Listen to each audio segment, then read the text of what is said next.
So I think one of the more interesting things with building a successful innovation, whether it's successful or not, but generally is thinking about the psychological pressures or barriers that actually come with creating something like that.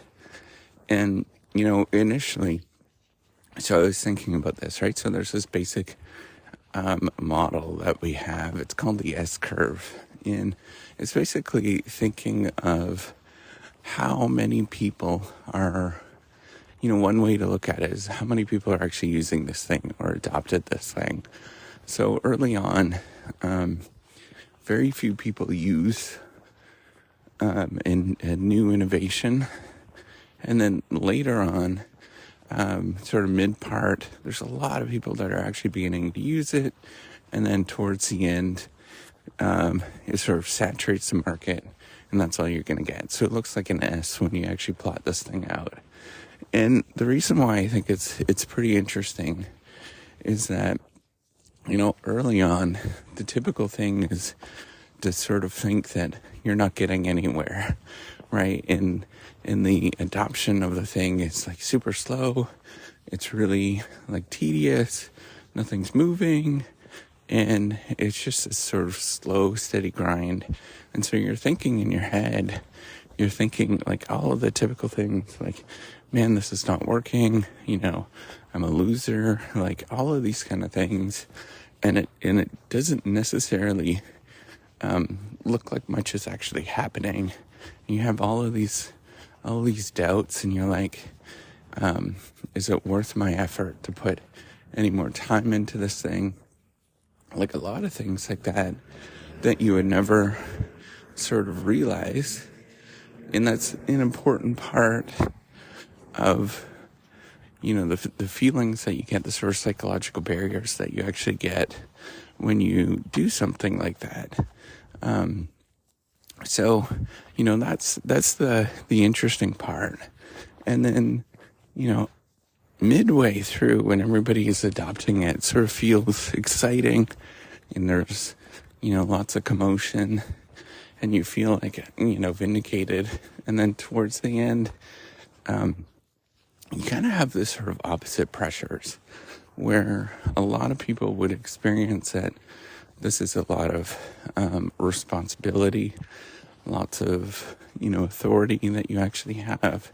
If you sort of plot out many different technologies like that, you'll see that same sort of pattern. For example,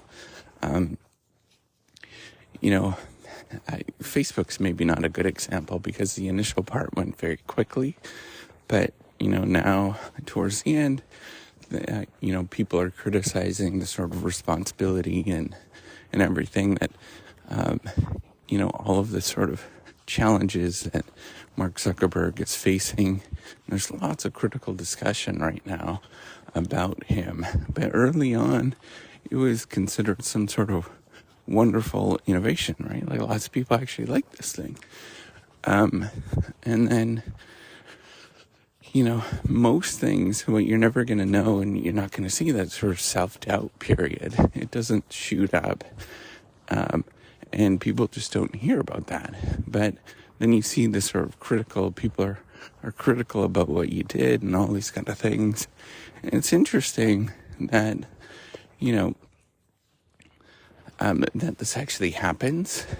And it's pretty predictable in the sort of transition that you're going to experience. Not necessarily because of yourself, but it's more of actually the whole process of creating this innovation.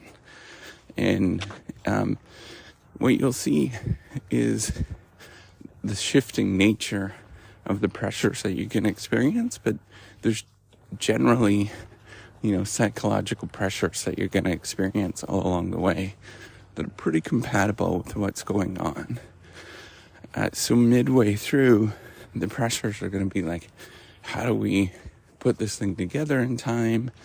It seems like everything's growing very quickly and rapidly. That's where you have to sort of balance it out, right? And think about this. What's actually happening?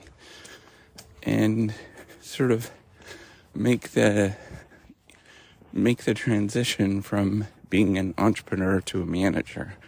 And at that point, lots of people don't do that.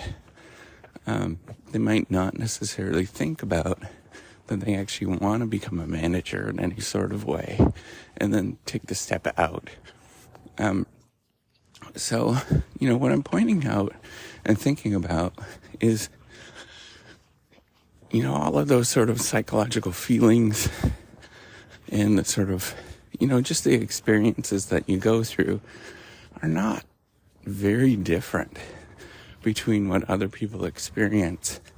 And it's pretty consistent, and it's more artifacts of, the actual, the actual technology, I guess is what I'm saying, or artifacts of the structure of how things actually typically work, like the physical environment actually works.